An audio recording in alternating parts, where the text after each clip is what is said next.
Hello again. In the last few videos, I've been talking about scripting and how you then go on to guide yourself through your presentation.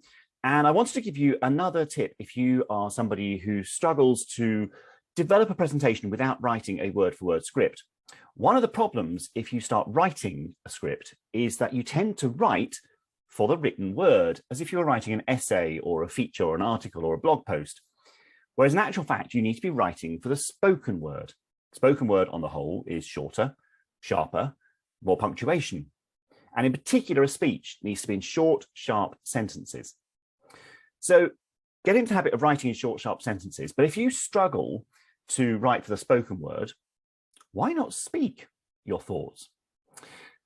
Use a piece of software. I mean, Zoom will work, or you can use, which is what I'm recording this on, or you could use a voice memo recorder on your phone and speak what you want to say, because then, by definition, it's the spoken word. Then use a transcription service. I tend to use rev.com, rev.com, to transcribe it.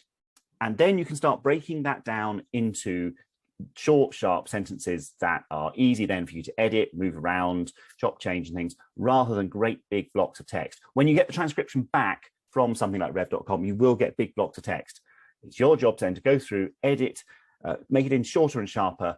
And that way you are more likely to end up with something that is the spoken word rather than the written word.